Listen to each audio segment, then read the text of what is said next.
Corona virus के दूसरी लहर की वजह से एक और देश में हाहाकार मचा हुआ है। ऐसे में पिछले सप्ताह एक बहुत ही अच्छी खबर सुनने को मिली। जी हाँ, मैं बात कर रहा हूँ हमारे डीआरडीओ के अंतर्गत काम कर रहे drugs controller general of DCG ने कोरोना के लिए रामबाण दवाई बनाई है। यह दवाई का पहला, दूसरा और तीसरा ट्रायल पूरा हो चुका है। इस दवा के बारे में हम आपको ऐसी जानकारी देंगे जिससे आप बिल्कुल ही अनभिज्ञ हैं। तो वीडियो आरंभ करने से पहले फटाफट आप इस वीडियो को लाइक करें। डीसीजीआई ने कोरोना के इलाज में एक दवा के इमरजेंसी प्रयोग को मंजूरी दे दी है। इस दवा का नाम 2-डीऑक्सी-डी ग्लूकोज है, जिसे शॉर्ट में 2DG का नाम दिया गया है। यह दवा डीआरडीओ के institute of nuclear medicine and allied science INMAS और Hyderabad centre for cellular and molecular biology CCMB ने साथ मिलकर बनाया है। दवा को लेकर विशेषज्ञों का कहना है कि कोरोना वायरस के बढ़ते केस में यह दवा रामबाण सिद्ध हो। डीसीजी के मंजूरी से पहले यह दवा अपने तीनों क्लिनिकल ट्रायल्स में सफल साबित हुई है। जिन मरीजों में इस दवा का ट्रायल किया गया, दवा की सहायता से बहुत ही जल्द उन्हें ऑक्सीजन सपोर्ट सिस्टम से बाहर निकाल दिया गया कि ऑक्सीजन की आत्मनिर्भरता दूसरे के बनिस्पत बहुत कम रही। डीआरडीओ के वैज्ञानिकों ने अप्रैल 2020 में इस दवा का रिसर्च किया था। इसके बाद डीसीजीआई ने मई 2020 में दवा के दूसरे फेज के लिए ट्रायल की मंजूरी दे दी। 11 अस्पतालों में कुल 110 मरीजों में इस दवा का ट्रायल किया गया। ट्रायल के दौरान एक बात सामने आई कि जिन मरीजों को यह दवा दी उनमें कोरोना वायरस जल्दी से समाप्त हुआ, उनका रिकवरी औरों के बनिस्पत जल्दी हुआ। तीसरे फेज में यह ट्रायल दिसंबर 2020 से मार्च 2021 के बीच देश भर के 27 प्रतिष्ठित अस्पतालों में चला। इस ट्रायल में मरीजों की संख्या दोगुनी कर दी गई। साथ ही साथ अलग अलग माहौल को जानने के लिए दिल्ली, यूपी, गुजरात, राजस्थान जैसे कई राज्यों के अलग अलग मरीजों को इसमें शामिल किया गया। तीसरे फेज के दौरान जिन लोगों को यह दवा दी गई उन 42% मरीजों की ऑक्सीजन निर्भरता तीसरे दिन ही खत्म हो गई।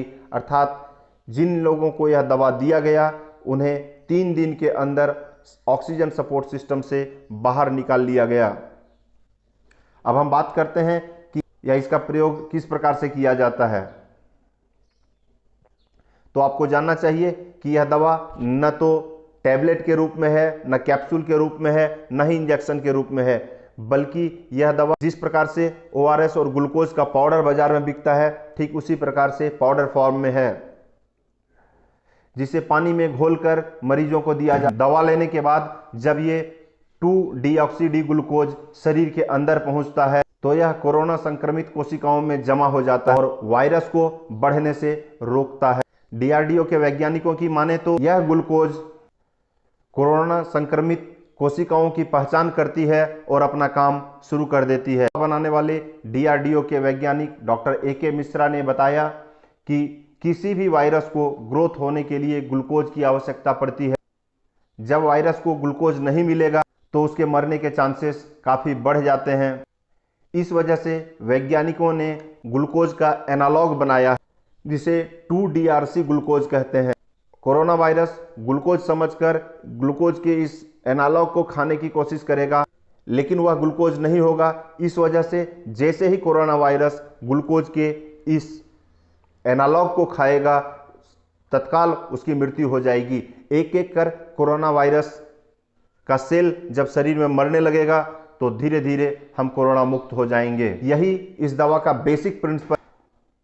इस दवा की खबर मिलने के बाद हमने बहुत सारे वेबसाइट में अध्ययन किया और देखा और तो जाना कि लगभग इसी प्रकार का इलाज कैंसर कोशिकाओं को मारने के लिए केमोथेरेपी में किया जाता है। मैं कैंसर पे वर्षों से काम करता आ रहा हूँ, इस कारण मेरी उत्सुकता और भी बढ़ी और मैं फैक्ट्स को ढूंढ ही रहा था। इसी क्रम में YouTube पर मुझे एक ऑडियो क्लिप मिला जो कि आकाशवाणी द्वारा डीआरडीओ के निदेशक डॉक्टर अनिल कुमार मिश्रा से डीआरडीओ निर्मित इस दवा के विषय में पूरी जानकारी के खास बातचीत का है। उनके पूरे ऑडियो को सुनने के बाद जो फैक्ट्स आ रहे थे उसकी पुष्टि हुई कि सचमुच में यह दवा कैंसर मरीजों पर इस्तेमाल होता था और आज वही दवा कोरोना के लिए रामबाण साबित होने जा रहा है। तो आइए सुनते हैं उनका पूरा ऑडियो टेप। सर, आकाशवाणी समाचार से बात करने के लिए आपका बहुत बहुत धन्यवाद। हमारे कार्यक्रम में आपका स्वागत है। जी, हमारे कार्यक्रम में आपका स्वागत। हम आपसे ये जानना चाहेंगे सर कि इस दवा को तैयार करने की, इस दवा की यात्रा क्या रही, कब से आपने इस पर काम शुरू किया, कितने दिनों में तैयार हुई और कैसे ये पूरा सफर रहा इस दवा को तैयार करने का? बहुत बहुत धन्यवाद आपका, हमको ऑल इंडिया से जोड़ने के लिए आकाशवाणी पे।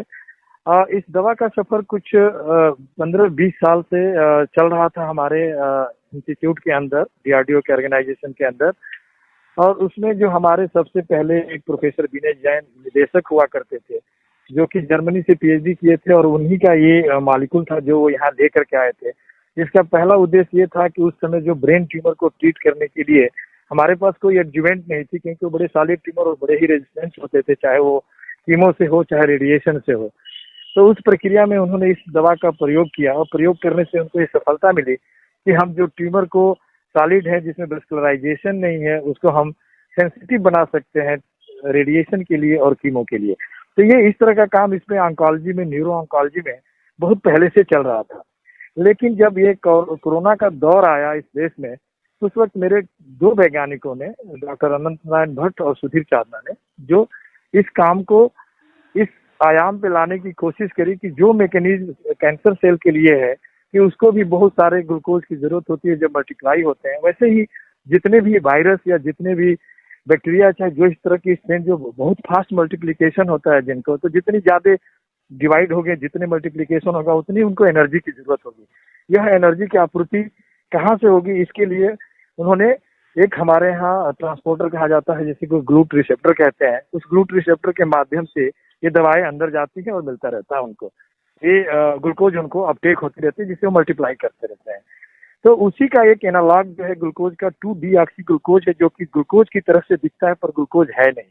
तो उसमें इतने ज्यादा रिसेप्टर होते हैं ग्लाइकोप्रोटीन के, जो उस डीऑक्सी ग्लूकोज को उसको लेने में बहुत ज्यादा चाहिए, तो उसको बहुत सारे रास्ते मिल जाते हैं, जिससे कि वो आकर के उसके अंदर ट्रैप हो जाता है वायरस के अंदर। और जैसे वो ट्रैप होता है, वो उसकी वहीं पे सेल की प्रोलिफरेशन की प्रोसेस है, उसकी डिवाइड होने की जो प्रोसेस होती है, वो वहीं पे अरेस्ट हो जाती है।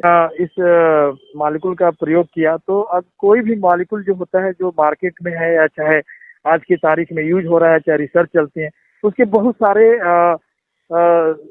फिजियोलॉजिकल मॉलिक्यूल होते नहीं है, होते 3 ही तरह के हैं, चाहे वो लिपिड हो, चाहे वो अमीनो एसिड हो, चाहे वो न्यूक्लियोसाइड्स हो। यही 3 तरह के वेराइटीज होते हैं। इसी 3 तरह पे हम काम करते हैं कि कौन सा मॉलिक्यूल यूज हो सकता है। उसमें ग्लाइकोप्रोटीन जो ग्लूकोज बेस्ड, जिसको कहते हैं ग्लूकोज रिसेप्टर बेस्ड है, वो इसका एक पाथवे है। उस पाथवे को हम लोगों ने एक्सप्लॉइट किया और इसकी एफिकेसी हमें मिली कि 70 से 80% किलिंग में, और रिकवरी टाइम जो है, जो सब जितने भी नॉन कंपाउंड हैं, चाहे मॉलिक्यूल हैं, चाहे वो अमीनो एसिड बेस्ड हो, चाहे क्लोरोक्विन बेस्ड हो, चाहे वो न्यूक्लियोसाइड्स बेस्ड हो, उनके कंपैरिजन में इसकी एफिशिएंसी बिल्कुल उनके बराबर है, उनकी इक्विवेलेंट है, और हमको बहुत ही इंकरेजिंग रिजल्ट मिला है। रहा सवाल ये कि जो जितने वेरिएंट की बात कर रहे हैं, जो भी वेरिएंट होगा उसको तो फूड चाहिए ही चाहिए, और फूड चाहिए वो एनर्जी डिपेंडेंट होती है, उसको मल्टीप्लिकेशन होती है।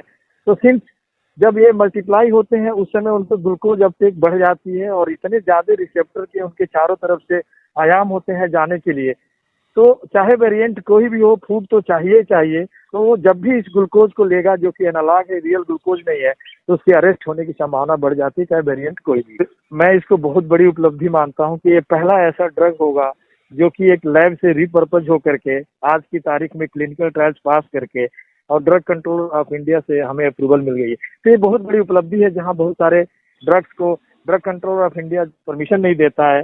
तो हमारे लिए भारत में बनी हुई ये चीज, जो एक रिपर्पज की हुई ड्रग है, जो मार्केट में भारत की बहुत बड़ी उपलब्धि है कि हम इस डायरेक्शन में सोच रहे हैं कि बहुत सारी ऐसी ड्रग है हमारे पास जिसको हम कभी रिपर्पज करने के लिए सोचे नहीं। तो अगर हमारे वैज्ञानिकों ने सोचा है तो ये बहुत बड़ी सोच है, बहुत बड़ी उपलब्धि है, और ये भारत के लिए भी बहुत बड़ी उपलब्धि। तो हमें उम्मीद है कि बहुत जल्द यह दवाओं में उपलब्ध होगा, और इस दवा के आ जाने के बाद इस महामारी पर नियंत्रण लगेगा और धीरे धीरे करके कोरोना समाप्त होगा। इसी उम्मीद के साथ आपसे आग्रह है कि इस वीडियो को लाइक करें। साथ ही साथ अगर ये वीडियो आपको पसंद आया हो तो इसे शेयर करें ताकि यह जानकारी औरों को भी मिल सके। तो मिलते हैं फिर किसी नए टॉपिक के साथ।